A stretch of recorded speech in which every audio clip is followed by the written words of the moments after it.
It now gives me great pleasure to introduce Jordan Gonsalves, a student.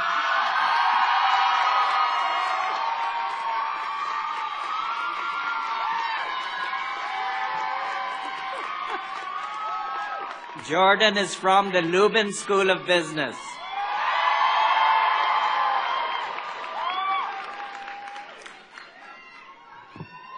Hi. Thank you so much, Provost Sukatme.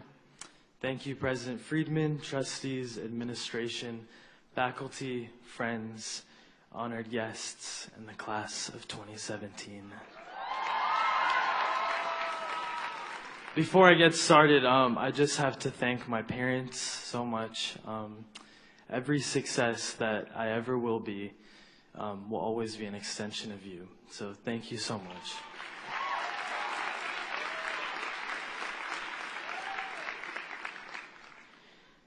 If you knew you were going to die in 1 year, what would you change about the way you're living right now? Should probably give you some context, right? It's 10:30 p.m. on a February night of my senior year. My senior thesis is due in a few weeks. Readings have to be done for tomorrow's classes. The group projects are piling up, and my internship is becoming more and more demanding.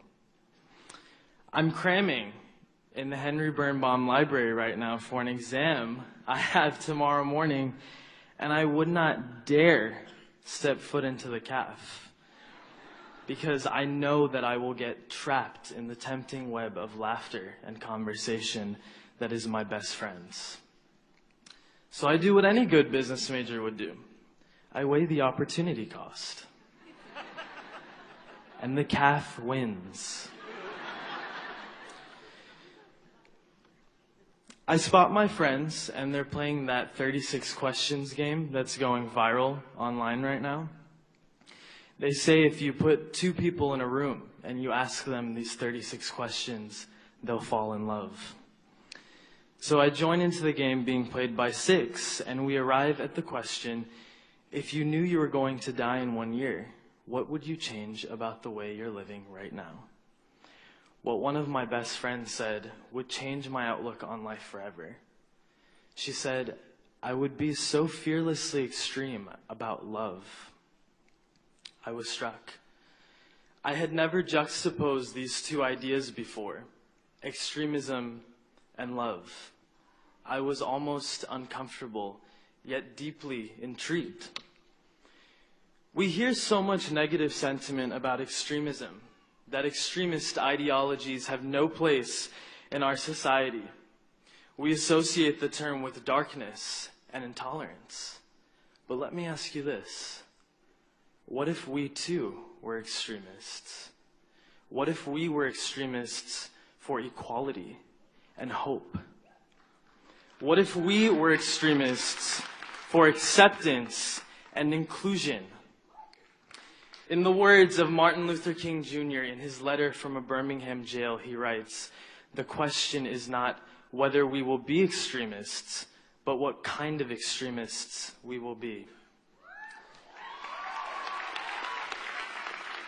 So you might ask, Jor, what does it mean to be an extremist for love? Well, I'll tell you. Being an extremist for love means that we use our privilege to raise others up. Being an extremist for love means that we don't call them out, we call them in. Because when people have differing opinions from us, we don't seek to force our views on them with closed hearts and closed minds. No, we invite them into the conversation and we start a dialogue. Being an extremist for love means that we don't just hear, we listen. So class of 2017, are you listening?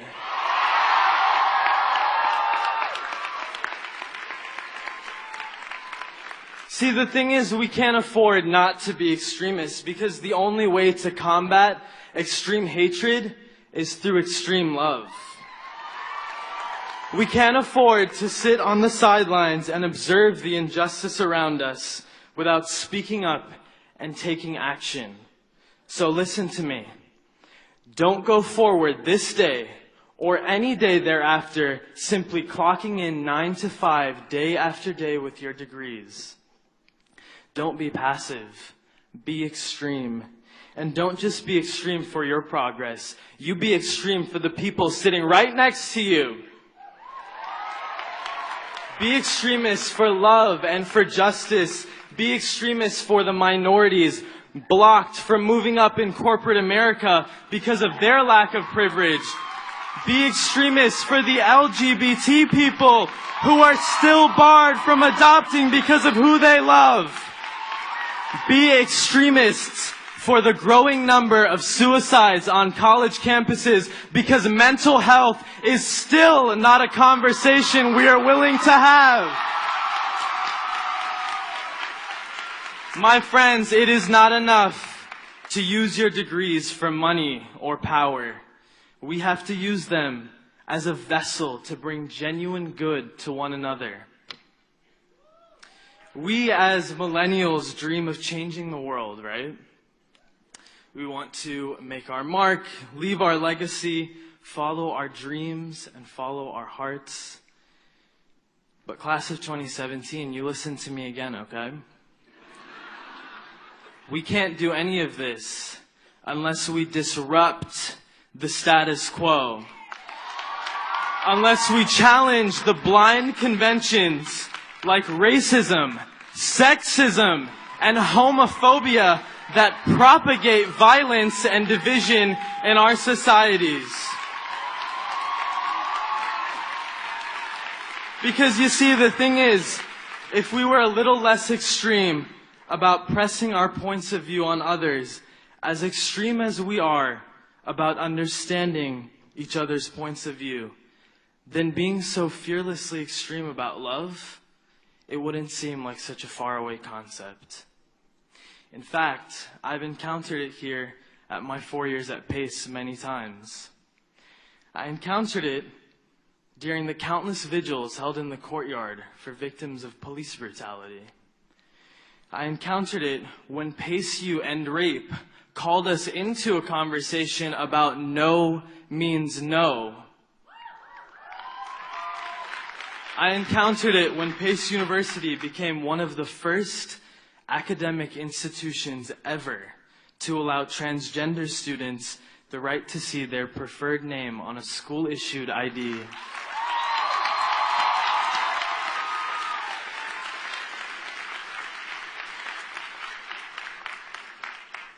You know, as I look out into the crowd today, I don't just see accountants or financial analysts. I don't just see actors or writers. I see the next critical thinkers, the next inventors, the next innovators. I see the next game changers. So I leave you with these thoughts, class of 2017. As you leave this arena of boundless wonder that we refer to as college, I invite you to leave with the beautiful memories that we made here. Yes. But I also invite you to leave with a way of thinking.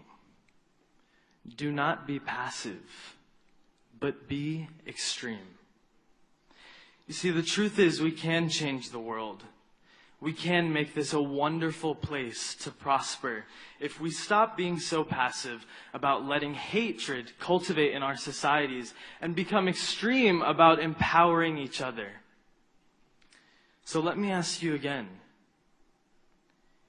If you knew you were going to die in 1 year, what would you change about the way you're living right now?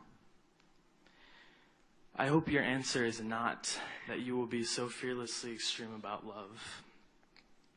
Because I hope that you won't wait until you have a year left to live. I hope that you start right here and right now. Class of 2017, congratulations. I'm wishing you love and light from my heart to yours.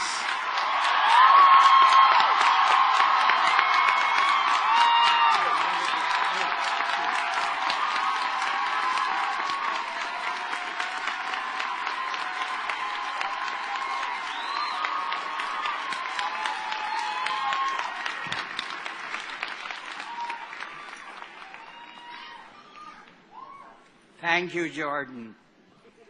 Will President Friedman and Chairman Beska please come forward and acknowledge the Trustee and Community Service Awards. They will be assisted by Dr. Mary Jo Russell O'Grady, Dean for Students.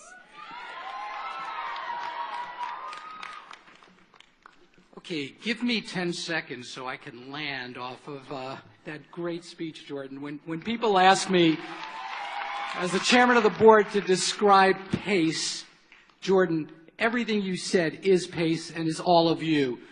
Congratulations, you're an amazing class.